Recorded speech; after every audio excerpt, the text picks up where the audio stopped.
Okay, so we've got another G.I. Joe Classified series unboxing figure today, and this is Jodie Shooter Craig. This is a character with an interesting history. Uh, she was first introduced, kind of, in G.I. Joe #1 from Marvel Comics way back in 1982. There's a shot where we see computer monitors with all the G.I. Joe characters and their code names. And there's one that we see called Shooter. The face of the character is obscured. And that was always a mystery to readers for the longest time. But the explanation is actually rather simple. Is the editor-in-chief of Marvel Comics at the time was a man named Jim Shooter. So that was in there just as kind of an inside joke, basically. So there wasn't necessarily supposed to be a member of the GI Joe team named Shooter. It was just kind of a gag, a reference towards the boss, if you would.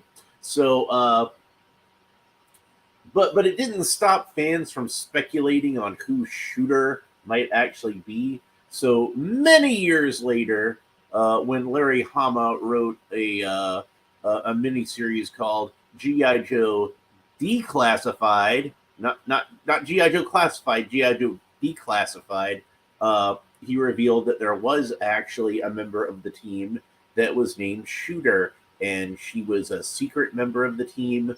And I won't say too much else about it. It's a comic book worth reading, so seek it out and read it. So anyway, got a nice portrait of her on the side here. I think she looks a little bit like Rosario Dawson, so that's cool. I like Rosario Dawson. And picture of the figure, layout of all her accessories, some detail of the the breastplate. There's like a little what is it? Maybe a timer or something. I don't know. And she got a tattoo on her forearm of a snake with an arrow through it. They've been putting a lot of tattoos on the G.I. Joe characters lately. I think there's probably been more characters with tattoos than without, almost. It seems like if they've got any exposed skin on those arms, they're getting a tattoo. So let's go ahead and open her up. Oh yeah, we do have the QR code over here and the little esoteric symbols, which I'm not sure what they mean. And here she is in the package. She's wearing her gas mask, like, already. So this is like a separate piece, I believe. Yeah, it's all with the hair and everything. It's one solid piece. So we'll have a look at that later.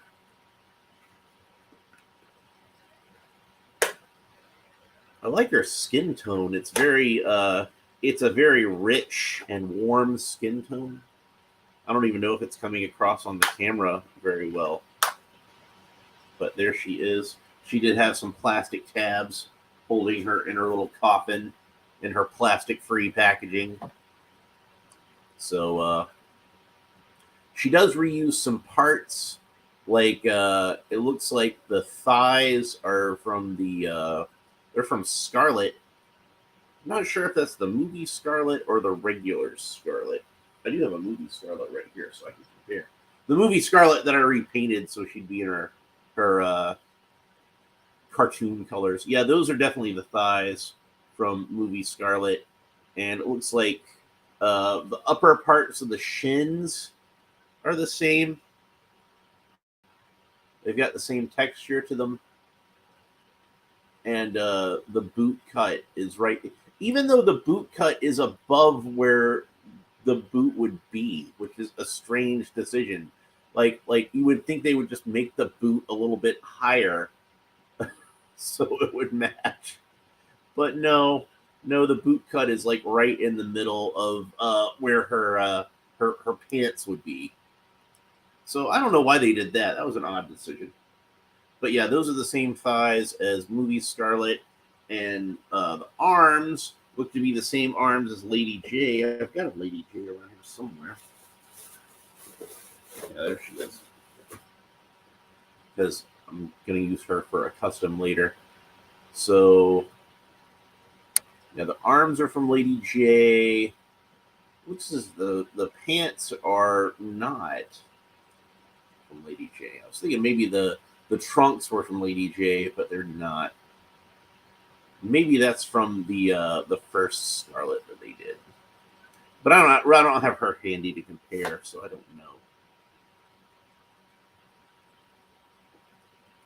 But yeah, the arms are reused from Lady J, and the thighs are reused from movie Scarlet, and the torso looks like it's all original. This is not a removable vest that she's wearing. This is sculpted onto her chest, and then she's got a belt which looks like an original piece, and this holster over here looks like it's an original piece. She's got some loops on her belt. That's kind of cool. I like that. Uh, let's go ahead and set Lady J aside, so we don't need her right now. So, and like I said, for some reason they put the gas mask on her, like right in the package. Usually, like something like that, they have as a separate piece, and then they'll have just kind of like the default hair on there. Whatever is considered like the default one, like Shipwreck could have his hat on or something like that. But this to me would be like an alternate piece because you'd want to see her face, right? But we'll see her face eventually because yeah, these thigh joints are really tight. She's got the drop down thighs, and I'm trying to get them to drop back up, raise back up. I don't know how you'd phrase that. There we go. And she's got like little sneakers. They're not quite boots. I called them boots before, but it's like leg covers or something. And she's got little gray sneakers. But still, you would think like it would make more sense just to have that part of it. See, it's a completely different texture and it's got an edge to it. You would think that would or you'd want to put your boot cut. I don't know why they didn't. That confuses me.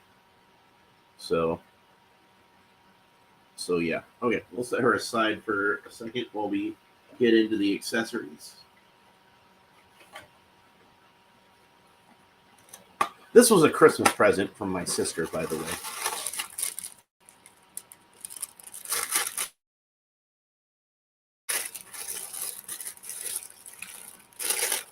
I would have opened it sooner, but there was a mishap with the package. I won't get into all that right now, but I was able to get it replaced. All right, so I'm guessing, am I frozen up? Oh, why am I frozen up?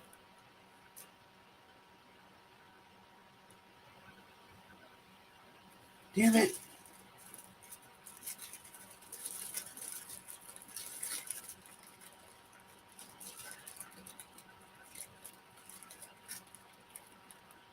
Come on, catch up. I don't know what you're having such a hard time with. Ah,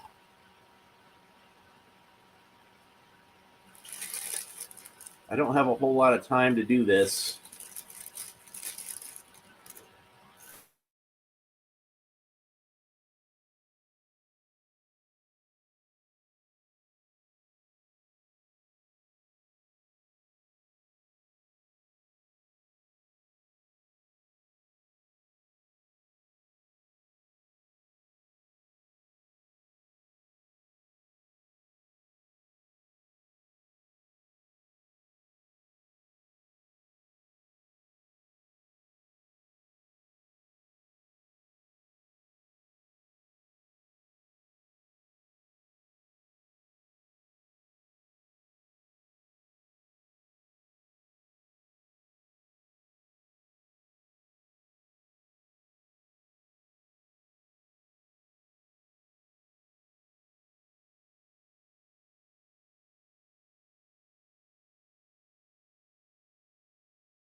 Okay, so we're back, apparently. So that was weird. All right, so let's go ahead and open up this rifle. Thankfully, they put this one in a cardboard sleeve, which they've been too cheap or lazy to do. Maybe both cheap and lazy with a lot of the accessories lately. So the rifle's in pretty good shape. Very long sniper rifle. So we're going to put that in her hand. In her dainty little hand, we will put this massive sniper rifle. So she was a member of the team that even the original members of the team didn't really know about. And she was basically the backup. Ah, thing's huge. It's bigger than she is. All right. Let's have a look at some of these other accessories. So here is an extra hair piece. This is the one without the gas mask. That's the one I would have expected to have been on the figure while she was in the package. And then yet another hair piece with some braids. So you can give her a different hairstyle. So that's kind of neat. And then this is a little backpack piece. So I'm guessing that's so you can sling her rifle onto her back. And then we got a knife. So there's the knife. Set that down. And what else do we have in it? We should at least have a clip for the rifle. And a pistol. There's the pistol. And I believe the last piece is going to be this clip. Shasha. All right, so let's go ahead and put the clip into the rifle. And it looks like it's going to go in as thus. So now she's all loaded up and ready to go. Let's have a look at that backpack piece. So you can see like on one end is the piece that goes into her backpack hole. And then we've got a little, almost like a little rack and a little peg. So as far as G.I. Joe classified figures go, I think that suggests to me it should probably go in here in such a way where we're gonna put the trigger guard into that over that peg, and it's gonna rest on the little hook. I think that's how that's intended to go. So let's go ahead and do that. And there we go. So she can carry her rifle on her back, and I guess you can turn that whichever way you want to, however you feel is best. So let's go ahead and put some of these other hair pieces on her. So yeah, the gas mask is one solid piece with this hair. So we can swap those around. And her head looks just really horrifying without the the hair on there. So this is the one I consider to be the default hair. That's what her hair should probably normally look like. That's the one they had on the package, so that's what I figure it looks like. She's got a little ponytail in the back, like her hairstyle would be like a short little bob, like if she had it down. But she got a little bit of a ponytail in the back. So, oh, don't freeze up again. That was really frustrating. I apologize about that. StreamYard be letting me down. All right, so let's put this extra piece of hair on there with the braids. So there we go. That's quite nice looking also. That would probably be a more appropriate hairstyle for a sniper, and make sure her hair isn't all falling in her face when she's trying to take a shot. I can see how that would be kind of distracting. So, but yeah, those are the two different hairstyles she comes with. I guess I'll put the ponytail one back on there for now. But you can see how she's got like a little bit of bangs on the side. Not quite bangs, but where Her hair is kind of loose on the side. I think that's probably the most flattering one. But like I said, the other one I think is maybe a little more practical.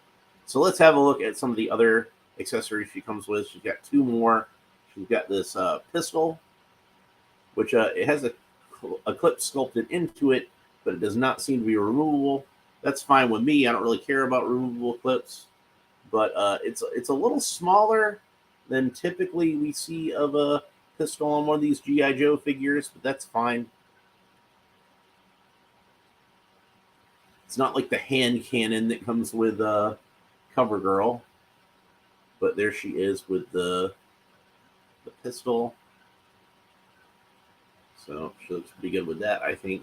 And it does, you can see the barrel is hollowed out, so you can fit some of the blast effects in there. And that should fit right into the holster on her thigh. So let's go ahead and put that in there. Fits in there nice and snugly. This is a nice piece of rubbery plastic, very pliable. It fit in there rather easily. I'm going to see, because it fits on here kind of loosely, if I can pull it a little further down to the thicker part of her thigh. That should hold it in place a little bit better. I'm still kind of messing around with that hip joint. So, and then last but not least, we got this little knife. And it's a curved knife, kind of shaped like a kukri knife. So let's go ahead and put that in her hand. And it fits in there kind of loosely in the right hand. But then again, I did have two other guns in there earlier, so that might have stretched it out a little bit. Let's try it in her left hand, see if that works any better. It's a little more snug. So there she is with the knife. Let's put it in there facing the other way. There we go. So it's a nice little knife. I like it. And then it should fit into the sheath. And it does seem like it's a little bit of a loose fit to me. But it's staying in there pretty well. But it pulls out rather easily, I think. So, but there she is with the knife in her vest. This is a nice looking figure, and she's rather unique looking for a G.I. Joe figure. She is part of the Night Force subset, which makes sense with her mostly black uniform. It's mostly black and gray, and it looks pretty sharp, I think.